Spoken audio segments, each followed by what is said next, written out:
Dito, pero kailangan po, bago po tayo mag-copy ng ganito, kailangan meron tayong lock.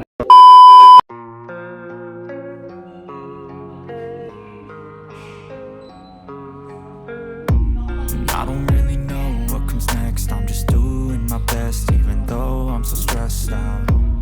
Everything just feels like a test that I fail, so depressed when I can't seem to get out. But something deep inside won't let me quit.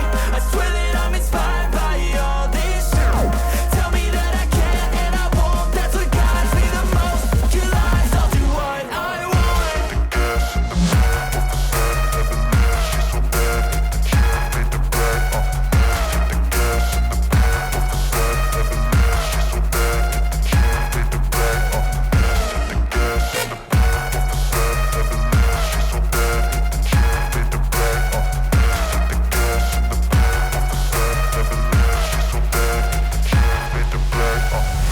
I'm inspired by thirst, I'm inspired by worth. I desire your worst, so you can just hide while I work. I ain't tired, you first. I'll write a second, third verse about the lies you go disperse. You never did shit, I know it hurts. But something deep inside won't let me quit. I swear that I'm inspired by all this shit. Tell me that I can and I won't. That's what guides me the most. Your lies, I'll do what I want.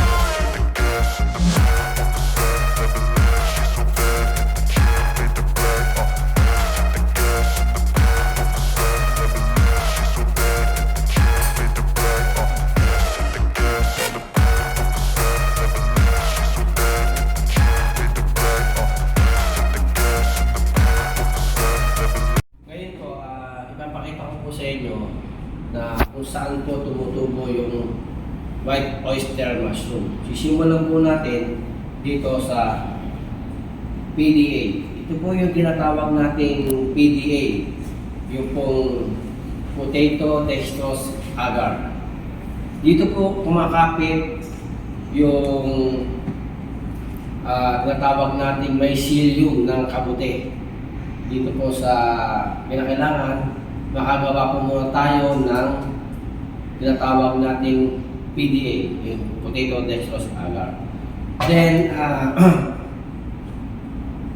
bago po siya, meron na po tayong PDA, saka po siya magiging ganito. Magkakaroon lang po siya, lalagyan na po siya natin ng mother culture. Yung po tinatawag po natin na tissue.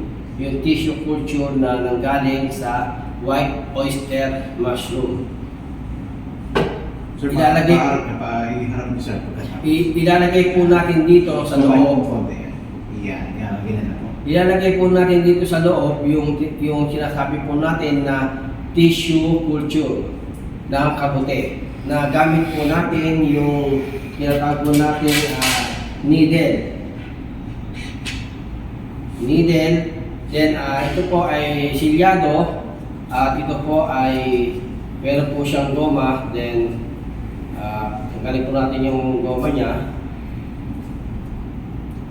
para po malagyan natin ito ng tissue culture ng white oyster mushroom.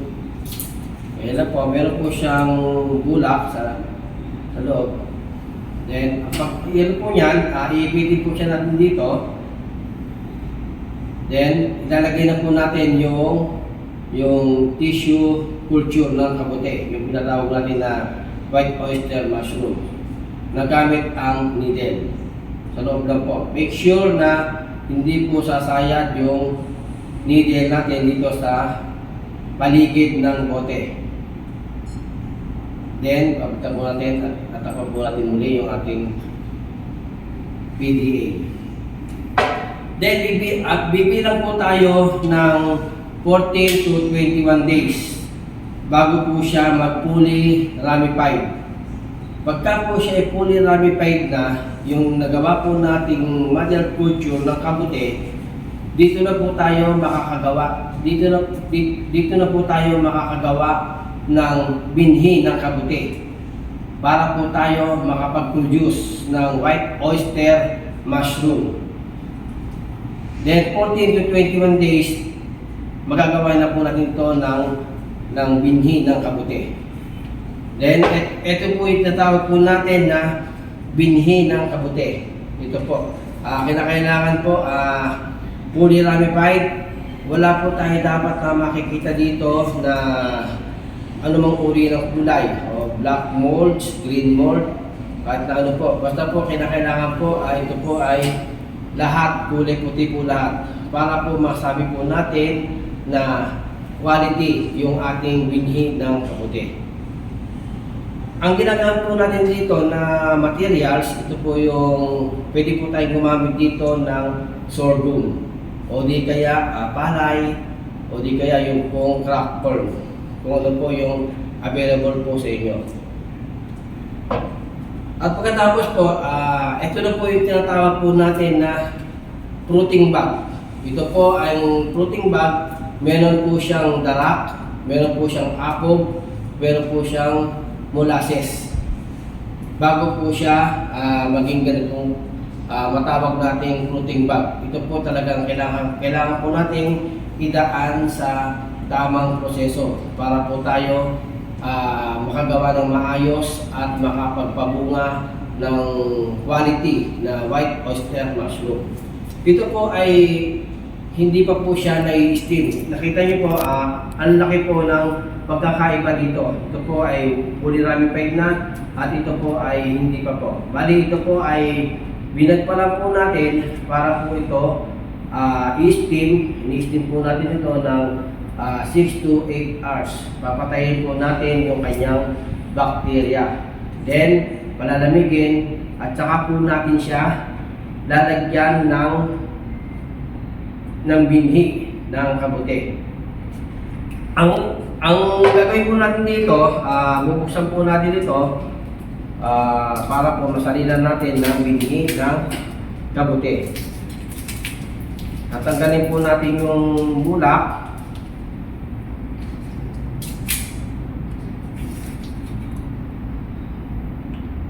May bulak po siya para po siya iwas sa contamination.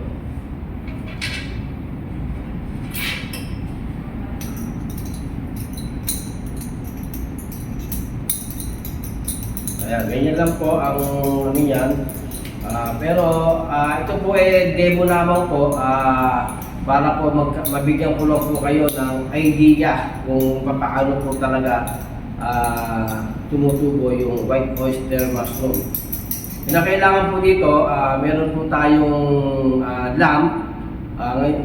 Wala lang po tayong lamp dito, pero kailangan po, bago po tayo mag-copy ng ganito, kailangan meron tayong lamp. Ang gagamitin po natin yung denatured alcohol para po ma-sterilize natin yung ating gagamitin needle at yung uso ng bote bago po natin i-open. Then, sasalinan po natin ito.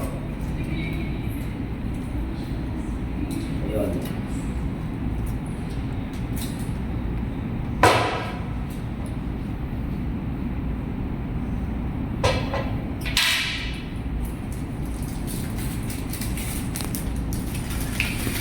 Lugaw po natin gano'n at saka po natin ulit siya tatakpan.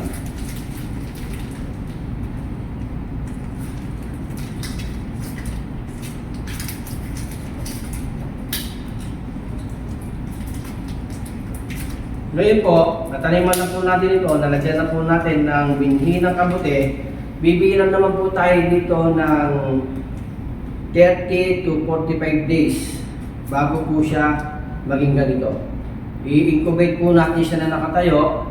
Saan man po pwede po sa kwarto o sa talagang yung mayroong ventilation na area na siya ay presko. Patayo na po. Kinakailangan po itong bag na tinaniman natin maging fully ramified hanggang taas, hanggang dito po sa baba. After po nun, 30 to 45 days, may cure na siya na 45 days, saka po siya natin ipapasok sa growing house.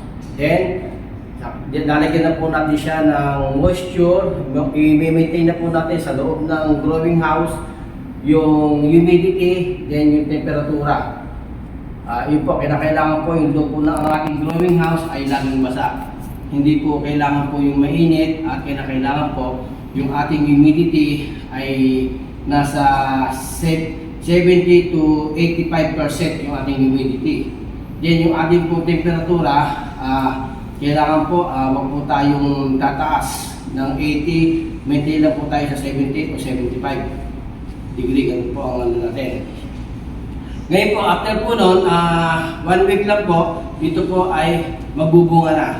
Ready to fruit na po siya. Pagka po siya fully ramified. Ngayon po, sana po nabigyan ko po kayo ng konting idea at sana po meron po kayo natutunan sa konting demo ko po dito sa kung paano po ang magpatubo ng white oyster mushroom at kung saan po nanggagaling yung kanyang binhi. Maraming salamat po sa inyong pakikinig.